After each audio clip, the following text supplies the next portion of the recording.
Hello everyone, welcome back to my channel. আজকে তোমাদের সাথে শেয়ার করব লো ওয়েস্ট জামদানি শাড়ি ড্র্যাপিং।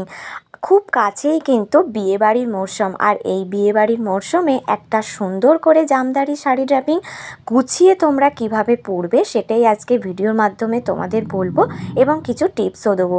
বিয়ের দিন সকালে একটা হলুদ রঙের জামদানি শাড়ি যদি এইভাবে নর্মালি তোমরা ড্র্যাপিং করো, সে দেখতে কিন্তু ভীষণ ভালো লাগে। তো চলো ভিডিওটা শুরু করা যাক। এখানে দেখতেই পাচ্ছ আমি একটা ইয়েলো কালারের জামদানি শাড়ি নিয়েছি, আর আমি একটু লাইট ওয়েট শাড়ি ড্র্যাপিং করতে ভালোবাসি। তো বেশি হেভি শাড়ি কিন্তু পরলে অনেকটা দেখবে অস্বস্তি হয়, কিন্তু লাইট শাড়ি ড্র্যাপিং করলে অনেকটাই কিন্তু কমফোর্টেবল ফিল লাগে। আর আমার শাড়িটা দেখতেই পাচ্ছ ইয়েলো কালার, তো সেই জন্যই বলেছি বিয়ের দিন সকালে এরকম একটা ইয়েলো কালারের শাড়ি কিন্তু পরলে বেশ ভালো লাগবে। তো প্রথমে লো ওয়েস্ট শাড়ি ড্র্যাপিংয়ে যেটা মেন করতে হবে, প্রথমে দেখো এইভাবে মিডিয়াম সাইজের প্লিটস করে আঁচলটা রেডি করে নিতে হবে। এতে করে কি হয়, শাড়ি ড্র্যাপিংটা কিন্তু ভীষণ ইজি হয়ে যায়। এবার চলো মেন শাড়ি ড্র্যাপিংটা শুরু করা যাক। প্রথমে আমি দেখো নর্মাল ড্র্যাপিং করে নিচ্ছি।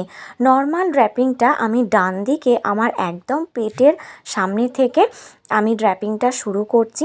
যদি তোমাদের এই সমস্যাটা হয়ে থাকে যে হাঁটার সময় শাড়ি পায়ে জড়িয়ে যায়, সেক্ষেত্রে তোমরা এই নর্মাল ড্র্যাপিংটা যত বেশি পেটের সাইড থেকে করবে, মানে একদম পেটের মাঝ বরাবর থেকে করবে, আর শাড়ি ড্র্যাপিংটা নর্মাল ড্র্যাপিংটা ঘুরে এসে যাতে পেটিকোটের সাথে জুড়ে না যায়, সেটা যদি মাথায় রেখে করো তাহলে কিন্তু আর শাড়ি পায়েতে জড়াবে না। দেখো আমি কিভাবে নর্মাল ড্র্যাপিং করলাম। অনেকে কিন্তু এই নর্মাল ড্র্যাপিংটা যাই হোক করে করে নেয়, কিন্তু তাতে কিন্তু শাড়ি পরার পর হাঁটতে চলতে সমস্যা লাগে।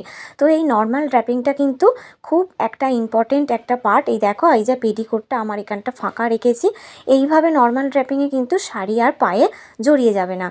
এবার দেখো নর্মাল ড্র্যাপিংয়ের পরে আঁচলটা ধরে নিলাম। আঁচলটা দেখতেই পাচ্ছ আমি রেডি করে নিয়েছি। এবার এটা পিছন দিক দিয়ে ঘুরিয়ে এইভাবে সামনের দিকে আমি নিয়ে চলে আসব।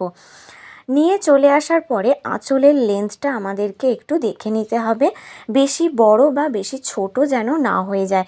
বেশি ছোট আঁচল করলে কিন্তু শাড়ি ড্র্যাপিং একদম দেখতে ভালো লাগে না, বড় করলেও কিন্তু দেখতে ভালো লাগে না। আর এই মিডিয়াম সাইজের আঁচলের লেন্থটা রাখলে কিন্তু শাড়ি ড্র্যাপিংয়ে একটা অন্য লুক আসে। তো এইভাবে দেখো আমার আঁচলের লেন্থটা আমি একদম মাপের মাপ করে নিলাম।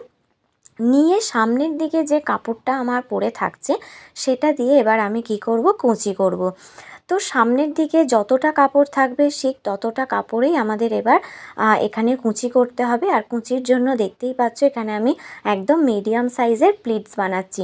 বেশি বড় ছোট প্লিটস বানালে কিন্তু প্লিটসের লেন্থটা বেশ ভালো দেখতে লাগে না। তো মিডিয়াম সাইজের প্লিটসগুলো কিন্তু কুঁচিটা দেখতে ভালো লাগে হাঁটা চলার সময়।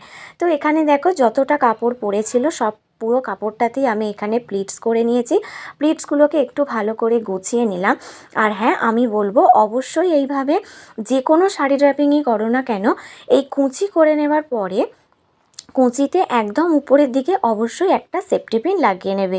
এতে করে বিয়েবাড়িতে যত ঘোরাফেরা করো, ফটোশ্যুট করো, নাচ গানা করো না কেন, শাড়ি কিন্তু কোনো মতেই খুলে বা তোমার আনকমফোর্টেবল ফিল হবে না।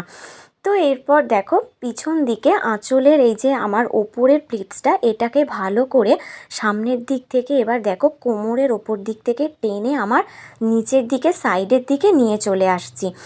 এইটা তোমরা যতটা পরিমাণে কোমরটা যদি মনে করো যে খুলে রাখবে, সেই অনুযায়ী এই কাপড়টাকে টেনে নিয়ে এই দিকে সেফটি পিন দিয়ে নিলে কিন্তু কোমরের পোর্শানের স্টাইলটা, ফ্যাশনটা কিন্তু খুব সুন্দর আসে।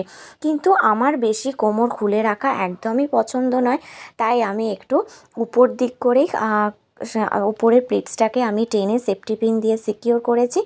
এবার পুরো আঁচলের কুঁচির যে প্লিটসগুলো সেগুলো একসাথে গুছিয়ে ধরে নিয়ে একদম বডিটাকে স্ট্রেট রেখে এখানে আমি কুঁচিটাকে টাকিং করে নিচ্ছি।